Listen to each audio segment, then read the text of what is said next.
Hello, Piedmontsters, and welcome to Piedmonsters, the Piedmont Pilot Podcast brought to you by your Piedmont MEC. I'm your host, Megan Johnson, Charlotte-based First Officer and Vice Chair of our Communications Committee. May is Mental Health Awareness Month, so we are joined in this episode by Captain Sharon Curlee, Chair of our Pilot Peer Support Committee and the Critical Incident Response Program, as well as Julie Schell, Piedmont's Vice President of Safety and Regulatory Compliance. Sharon and Julie will be sharing information about pilot mental health initiatives, addressing concerns about confidentiality, and providing resources available to our pilots.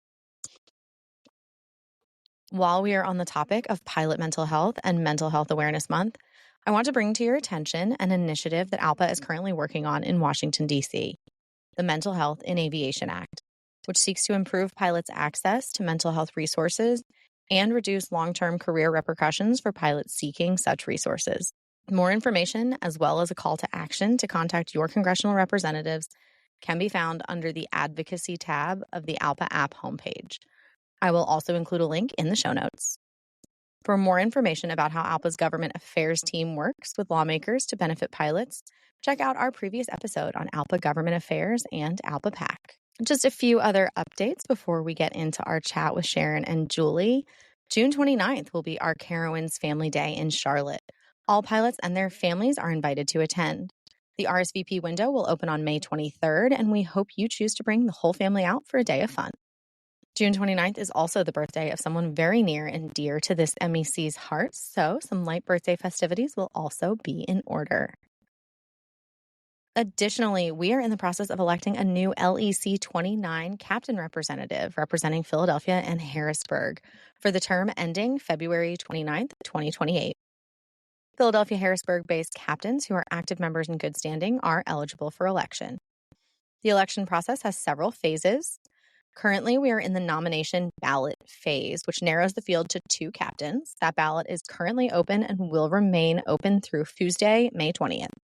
Once the field is narrowed to 2 pilots, an election will occur with balloting open from Wednesday, May 21st until Friday, June 6th. I will include more information in the show notes. Thank you, as always, for listening. Like and subscribe to Piedmonsters wherever you get your podcasts, including Apple, Spotify, and YouTube. Follow us on Instagram at Piedmont Pilots. You can also email us at pdtpodcast@alpa.org with any comments or suggestions. Lastly, before we jump into our interview, a reminder that the topic is pilot mental health. There are brief mentions of some heavier topics. All of the resources discussed will be linked in the show notes, along with the pilot peer support phone number. The Piedmont MEC and I personally are huge advocates of access to mental health resources, and it is our sincerest hope that any pilot going through a situation which might be negatively impacting their well-being or causing undue stress that might affect their work, please reach out to our PPS team.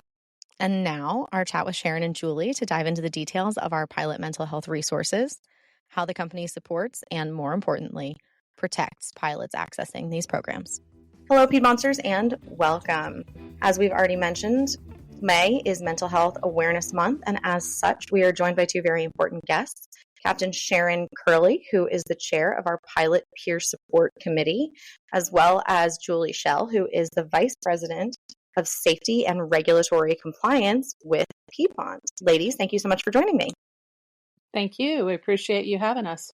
Thank you. And if you could both just give a quick introduction to your role and how you came to be in that role and kind of what your main primary responsibilities are within that role.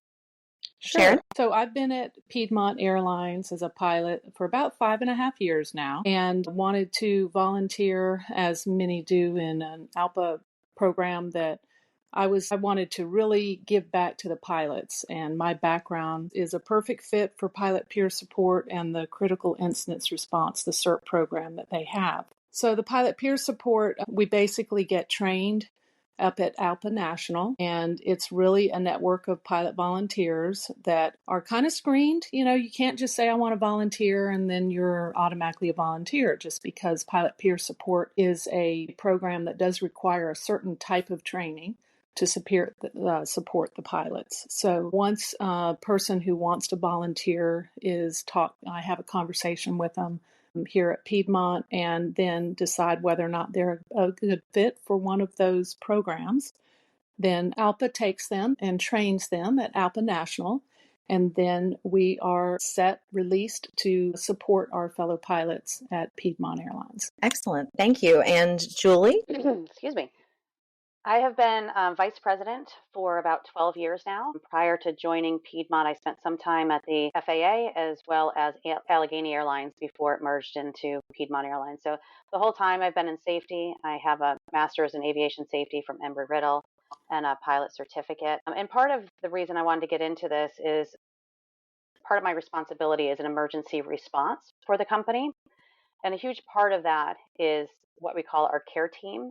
And the care team are the folks that are deployed to go out and care for our passengers or family members if an incident or accident happens. In the last couple of years, I've expanded that so that we are also caring for employees. For example, in a serious injury, we'll deploy care team to be there to ensure that they have all their needs met. If family members need to come in, if they need meals, those types of things, anything that they can want, is also liaising with the company to make sure that they understand the workers' comp piece, the leave of absence, anything that they need on the company side. But at the end of the day, it's really ensuring that we have a culture of caring, and ensuring good mental health is a huge part of that.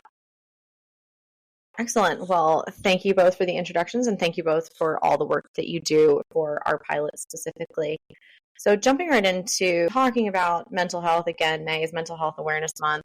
So really the purpose of this interview is to discuss what resources are available and the best way to go about seeking those resources in a way that will hopefully also protect their career long term. As we all know, the battle for better mental health resources and processes for pilots continues to be at the forefront of the aviation industry, and it's a top priority for ALPA at the national level. One of the most accessible and immediate resources Piedmont pilots currently have available is, as Sharon mentioned, the ALPA Pilot Peer Support Program, or PPS.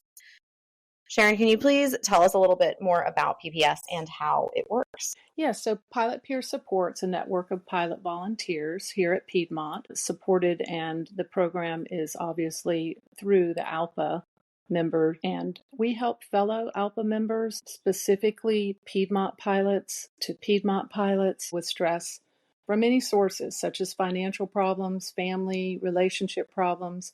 It's basically anything outside of work, lightly work related, that may be affecting a pilot's ability to feel like they can come to work and operate and fly safely. So that's really what it is.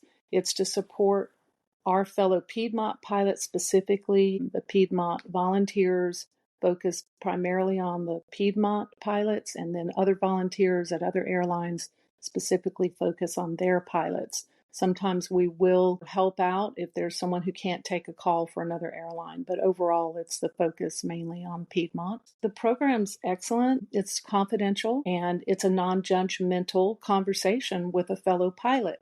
You know, it's brilliant that ALPA came up with this where the pilots are volunteering, because we're the ones that can relate and understand what fellow pilots are going through, because we're all dealing with those things. It's a very unique career and very unique stresses for us pilots that other occupations may not have.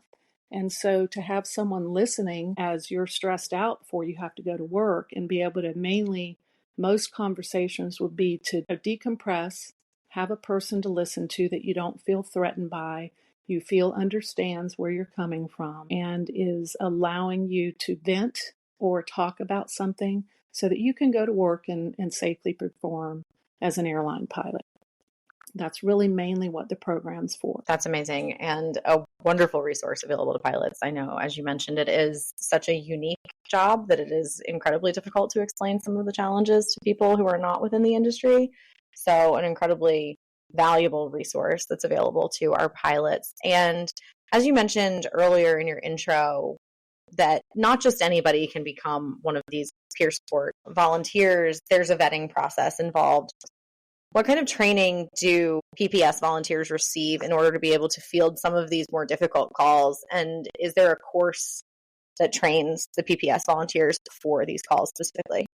Yes. So, as the chair at Piedmont, the first thing that I do is when there's a volunteer interested, is I have a conversation with them, explain to them what's involved, what their role would be. And some may realize that this is a little over their comfort level or abilities to do.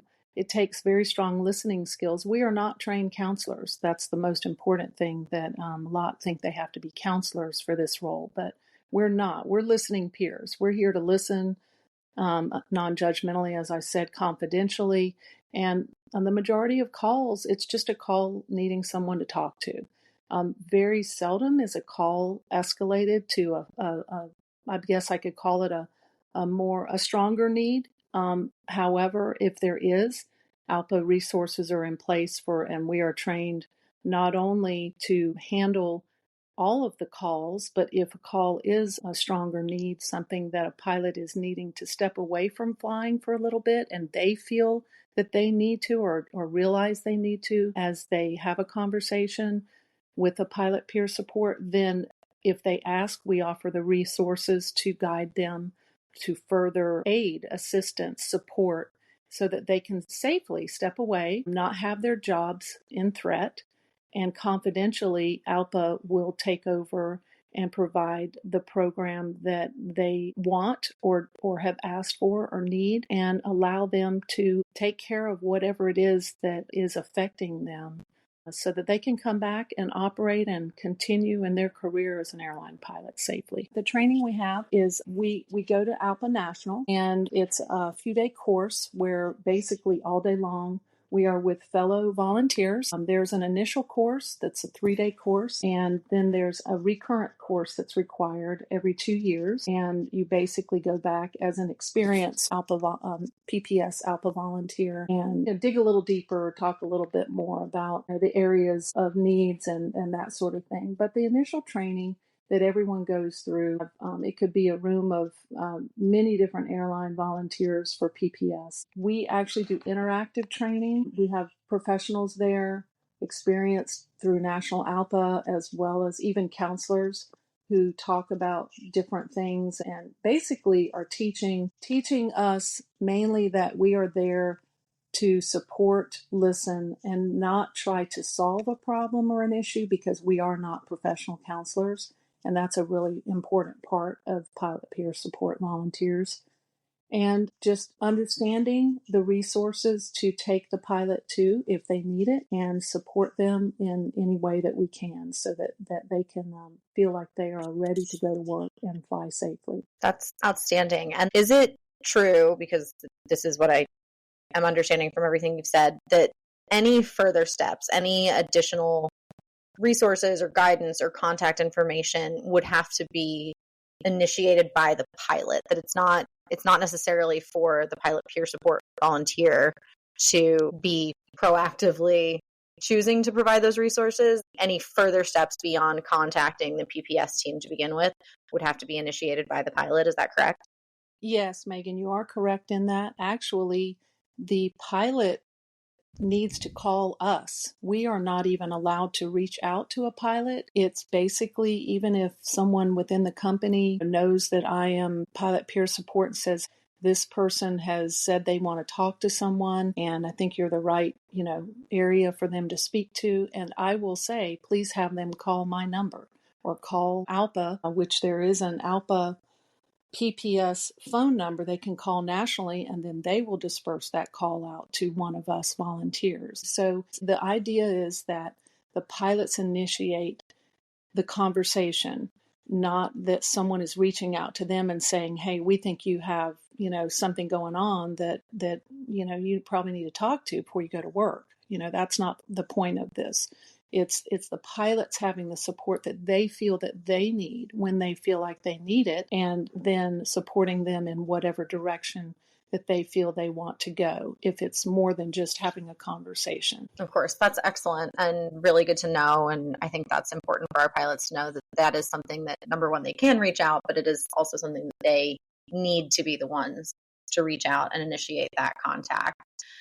Because as I think everybody in the aviation industry knows, and increasingly people outside the aviation industry, know that there is such a huge stigma around pilots seeking help for mental health and wellness, and the idea that doing so will affect their careers or their medical standing with the FAA. So how does PPS protect pilot confidentiality? I know you mentioned that that's a huge part of the training, and the premise of the program is that it does protect pilot confidentiality. And as far as the other resources that you mentioned being available if the pilot does request them, kind of what are some of those other confidential resources that are available, and what are some lines as far as what would have to be disclosed to the FAA versus what would not? Right.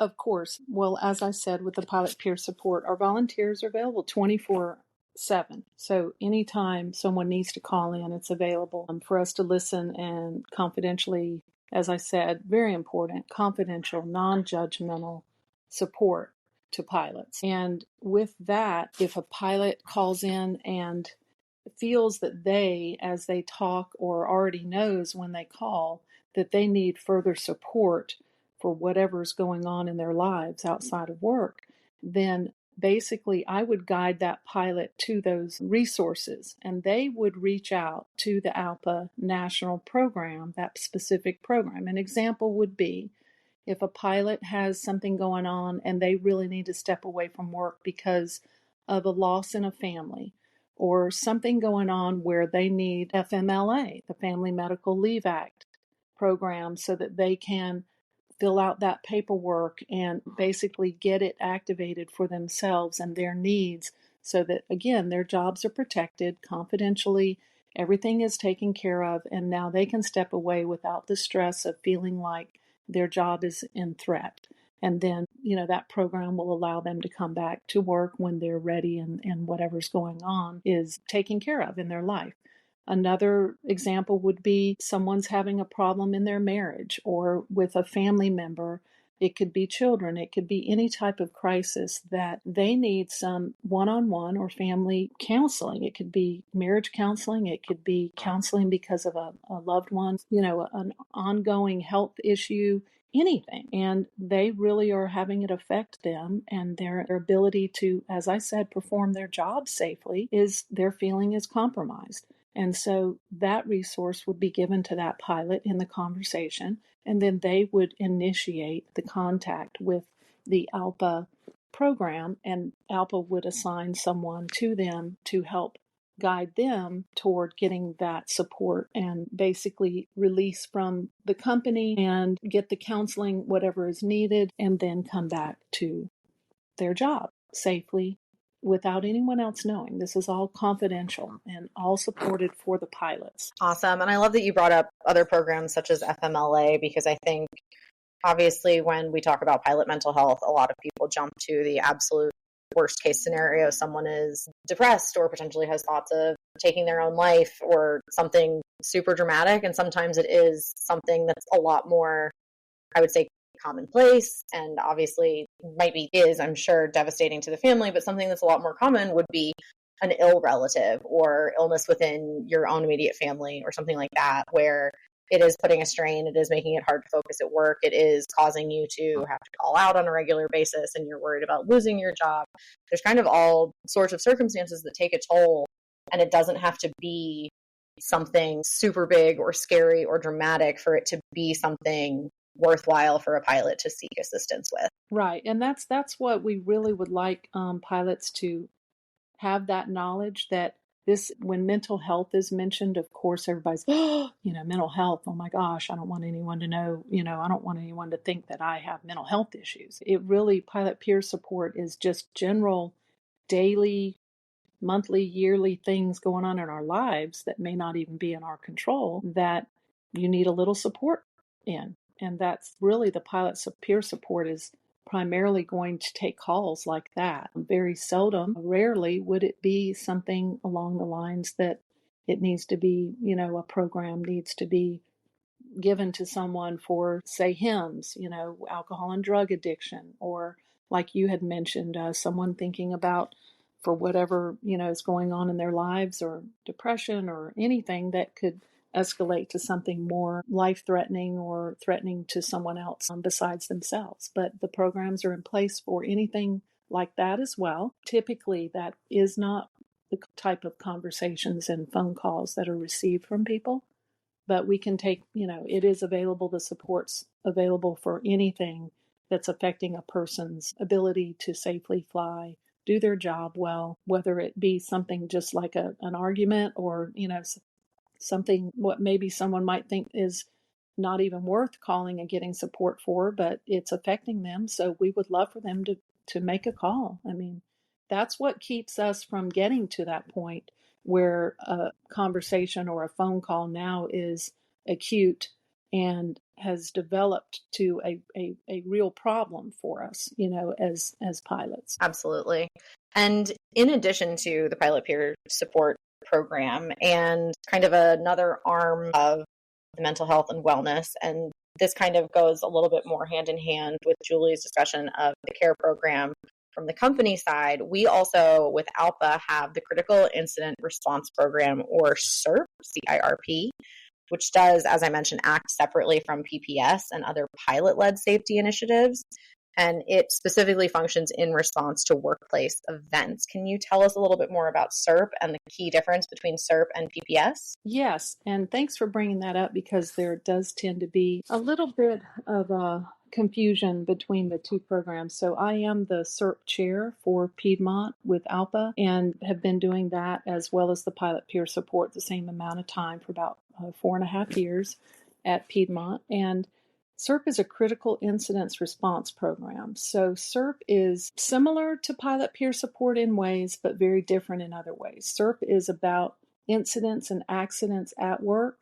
It could be anything from the accident like in DC to just minor incidences around the airport, around the jet bridges, that sort of thing, to an unruly passenger on a plane that elicits a response from a pilot that causes them to feel distracted, unable to do their job safely, whether it's for a short period of time or a longer period of time. And so that's critical incidents response. That program is, we do make the phone call. We can make the phone call to the pilots, and we do. When we are given the information through different avenues that something has gone on at work, we get the pilots' names and we call them. And the purpose of our call, unlike the company and the FAA or anyone else that gets involved, is, hey, we're here to support you. We know you have a lot coming at you right now with what's gone on. And we just want to let you know, we want to make sure you're in a safe place, that you have some support, and that we're here for you to talk. And if you feel like you need that anytime now through months from now, because a lot of times things crop up that, emotions from things that were traumatic, previously, that can come up anytime. And so we need them to know that they have that support from us anytime, again, that they want to call and just confidentially talk about any of it. They don't even have to give details of what happened if they don't want to. It isn't about that. It's really about them being able to talk through things and feel supported.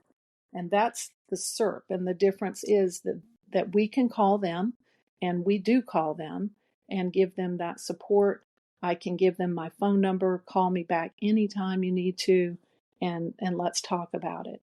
And so that's what we want. We want the pilots to have the support with both programs. ALPA wants to have the pilot supported with both programs, but they are a little bit different in those ways that I mentioned. So despite the fact that CIRP is a program where the ALPA volunteers can reach out directly to the pilot and can initiate that contact, is still anything the pilot says is still confidential. Is that correct? Yes, it is. It's really, the similarities are, it's confidential, non-judgmental.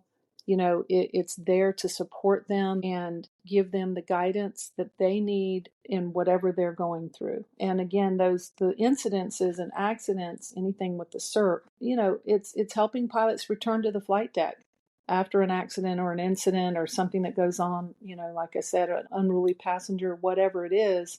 It just gives them that to support as they are going through basically the stress reactions from accident investigations, their families, the emotional trauma and stress of things, anything. We want to support that and help in a structured defusing, debriefing for that flight crew member so that they can either immediately or eventually take those, reactions that they're feeling from an abnormal event and be able to process them and move forward so that they are able to go back to their jobs or continue their jobs if it's something that they feel like they can right then. Supported and being able to process through the event in a way that allows them to continue to operate. Absolutely. And so then that kind of PPS and SERP kind of cover the primary organizations or the primary functions of ALPA in terms of pilot mental health and the programs that are available and the resources that are available.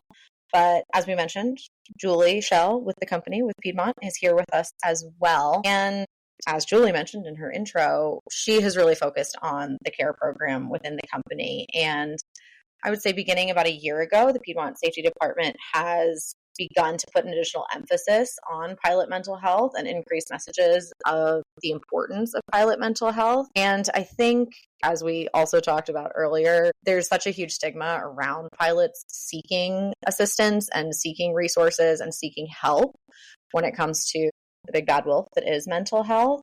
And there's this kind of overall skepticism or cynicism about why the company would be so invested or why the company would be offering these resources, and if there would be any potential disciplinary or punitive or, career related impacts of a pilot using the company resources available. Julie, can you talk a little bit about the company resources available and how that would affect the pilot long term, what the confidentiality is there, and how pilots can best access those resources through the company?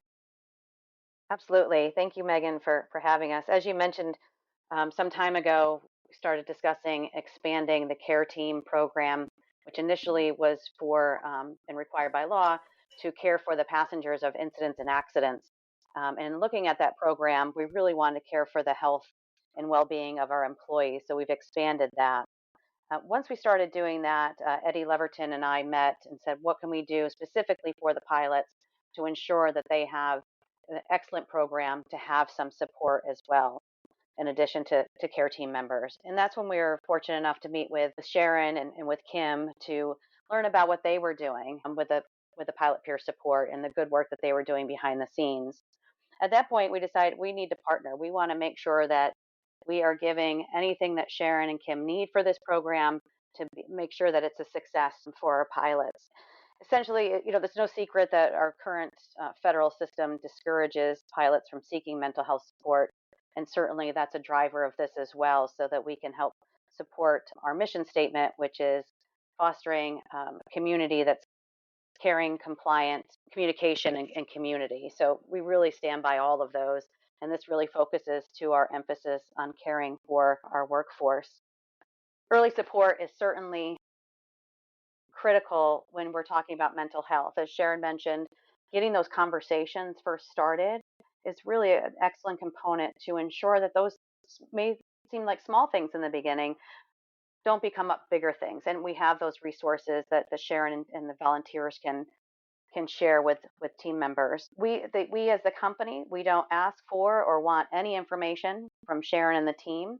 All that we want to know is how we can ensure the success of the program. And we work to do that support and build a community to ensure that support with the PPS and Sharon and her team. It's been highlighted recently that an estimated a quarter of all adults experience mental health challenges, and certainly our flight deck personnel are not immune to that. At the end of the day, we really just want everyone, all the pilots, to have a very long and successful career in the flight deck, and healthier pilots are certainly safer pilots. Absolutely. I couldn't agree more. So it's really great that you guys are supporting us in that way. And I hope that our pilots do feel safe in their confidentiality with the programs that are available to them. I hope they are able to utilize them in ways that are beneficial to everyone and make all of us, like I said, happier and therefore safer pilots. Do either of you have any last minute tidbits that you'd like to share? I do, Megan. I wanted to make sure our pilots have the quickest access to getting in touch with pilot peer support volunteers or ALPA if needed. The easy way is download the ALPA app. I know when we're first hired, they encourage every pilot to download the ALPA app, and I have used it numerous times over the years, not for just the areas that I'm over, but as well as other areas that I'm needing support in. Could be contracts or anything. So the ALPA app, when you log into it, it has our My Pilot group, member resources, and then on the bottom right-hand side, there's an icon for pilot peer support, and it literally opens up and you call the number right there. So that's one way. And then if you continue to research within that app, it will eventually get you under pilot peer support, the ALPA pilot peer support, and there's a phone number for the ALPA pilot peer support, and I recommend everyone put this in their phone, because that way, if they do feel like there's something going on, a lot of times we're at home when we realize it before we go to work. That number's 309 PPS ALPA. And if you call that number, the ALPA National will basically take the call and transfer you to a Piedmont volunteer. So they have an excellent program to make sure that 24/7 all pilots are supported with this. That is wonderful. And I really appreciate you mentioning that and walking everyone through. And I will, just for our listeners, I will leave the links to the information about the different safety programs that we've talked about, as well as the phone number in the show notes for the podcast, so that if anyone does want to reach out, that will be easily accessible through the podcast information as well. Because as we've all discussed today, we want people to use these resources in any way that they feel comfortable or in any way that they feel it'll be beneficial. And it can be for anything big or small. If you just want someone to talk to. Yeah, Megan, I'll add My Piedmont under the benefits department tab now has a wellness section. And under the wellness section, you can see external resources as well as the PPS number for anybody seeking mental health. There's also a quick link on the side, which is a printable list of mental health resources. So in addition to the PPS number, we also have things like the 988 Suicide and Crisis Hotline, Veterans Crisis Hotline, etc. So they're accessible on the company website. Amazing. While you walked me through it, I pulled it up right now and I'm looking at it. So I can confirm it is easy to find. And like I said, I will include all of the links and phone numbers in the show notes of the podcast. So again, really appreciate all of the information from you both, ladies. Appreciate the effort that goes into these programs and the willingness to help provide safe, confidential spaces for our pilots to reach out in ways that will hopefully improve their lives and extend their careers. Absolutely. And a big thank you, Sharon, to you and all of your volunteers for stepping up and leading this important program. Thank you, Julie, and the support that Piedmont's given us in helping grow the program so that the pilots here have the support they need. And Megan, thank you for the podcast to get the information out. Thank you. As I said, I hope that it benefits any of our pilots. I hope it helps them to find resources they need. And I hope that, again, we can all continue to work together to make aviation as safe and as sustainable a career as possible, despite the fact that it can be incredibly stressful frequently. Absolutely. Yep. Thank you. So thank you very much, ladies.